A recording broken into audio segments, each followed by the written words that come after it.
Welcome back to Worlds 2019 and the State Farm Analyst Desk for Game 3, where FPX are 2-0 in the World Final, one away from defending it for the LPL. And I must say, I'm beginning to feel the feelings of last year creeping in as EU stares down a possible 3-0 defeat.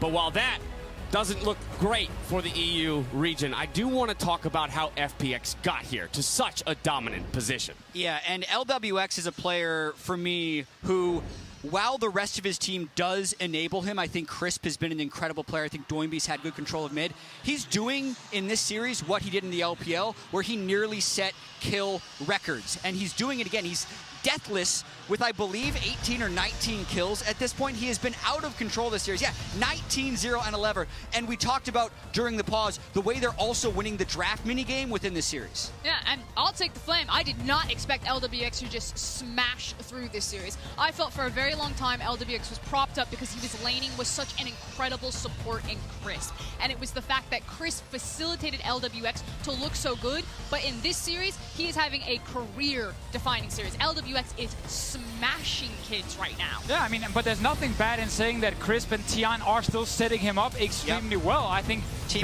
that duo from jungle and support are the best we have in the world right now. This was the first initial fight that happened in the last game that G2 didn't really want. Like, they wanted to take the Drake, then go back and play laning phase because you need items on Yasuo.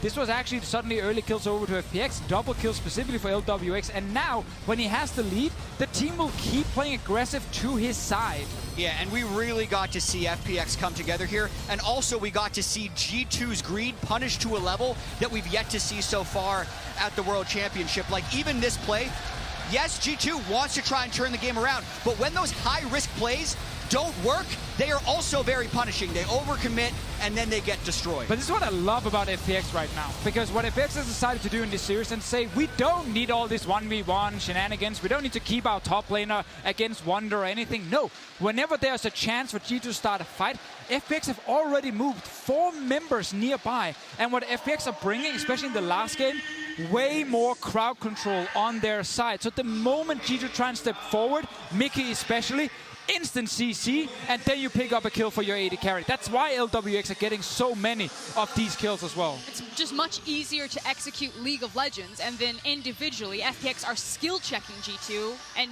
winning. Yes. As FPX take to the stage, let's go ahead and look at one more roll of dominance for them. This one coming in the form of a team fight and a sweet ace. Oh, that was, for a moment, you were like, okay, G2 can get a kill. This LWX play. It's as coming. It rolls out. It's coming. Because now, at first, you know, just poking a little bit. Want to stay away from the enemy team. That's not where ADC wants to be until boom! Love the juke. And then after, funny enough, FPX are actually about to rise ult away from the fight. But then Mickey stops the rise ulti from happening. And then instant turnaround. Oh my goodness. Same amount of damage. Yeah, definitely one of those rise ultimates you don't want to interrupt, I would say, in retrospect. Probably would have been safer to let him go. So, I mean, at that point, though, you saw on the cams, G2 just started laughing.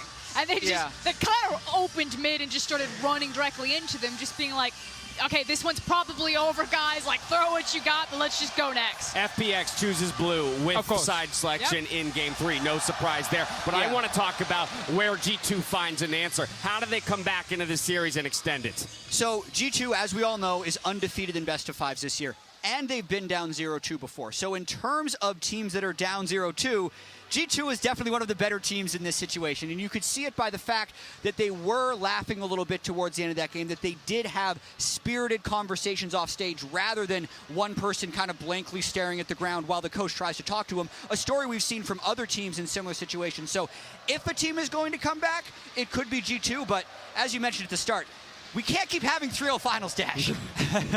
I mean, FX will have the edge going into draft, for sure. Like, they've figured it out already. They will be able to first pick Nautilus again, because it's most likely not banned. I'm expecting still Kiana, Xayah, Pantheon as the 3 bans from G2.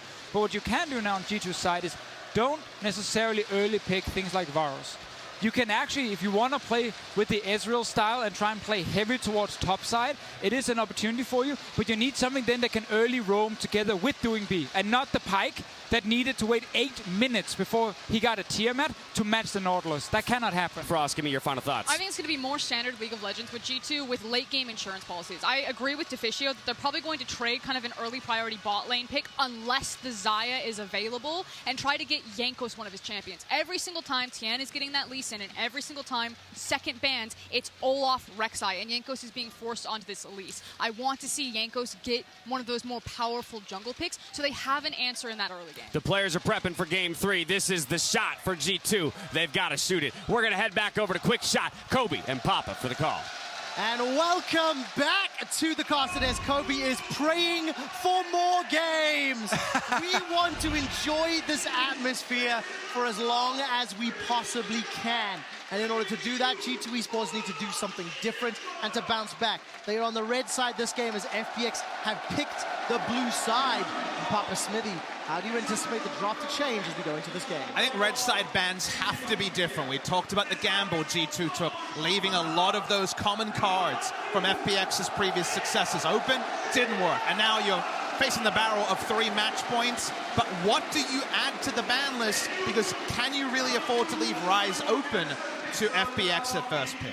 Yeah, as we've been discussing, you can drop a Xayah ban now and look for something else, right? You're trying to get yourself into a position where you can use the flex pick to get that winning lane. Big difference in both these games has been FPX first to the punch both times around. And even when G2 have drafted winning lanes, the Roam Fest of game number 1 happened, those lanes didn't matter, and the game closed from there. So really gonna have to dig deep, G2 Esports, to find the victory. Now I want to see if G2 go back to a slightly more traditional style of team comp, because I cast my mind back to the predictions earlier on Countdown, and it was Jat that once again flip-flopped. But his flip-flop was predicated on the basis of flexing. Yep. It is flex picks, flexing the Pyke, flexing the Yasuo and Akali, that arguably is part of the reason why G2 is in this position. If they get rid of those flex picks, let's see if the prediction flip-flopper from Jack has more faith in G2. But there's some difficulties here, because after losing 2 games in a World Final, you have to talk about draft scenarios where the player just says, I don't want to play that again, I lost with it. The Gragas Yasuo, are they feeling that they can roll it back? G2 have great mental game. They have had the mental edge of many teams in best of 5. But in this scenario, you definitely get those times where you ask the coach afterwards, why did you draft that? And it's because they said they didn't want to play this. And add on top of all of that pressure, Papa Smithy, the sounds that you are hearing from this arena. Yes, it can fuel you, but holy crap, can it weigh you down, knowing this many people are expecting you to bounce back. Don't even say those words, Quick Shot. I think one of the most important things in the current state of League of Legends is to always be looking for the win, always looking to remain on the attack. And so an aggressive champion select that can set you up with a clear game plan is necessary. Not often we have to shout during the pregame just to hear each other. There's no inside voices in the Accor Hotel Arena, that's for sure. It genuinely hurts. It genuinely hurts my ears, because there is so many people cheering and screaming their lungs out. And this many French fans are still hopeful that G2 can bounce it back. But we are on the cusp of FPX making history, a team that has struggled to find success until this summer. They were 1 series win away from being the most successful regular season team in the LPL. They win their first championship.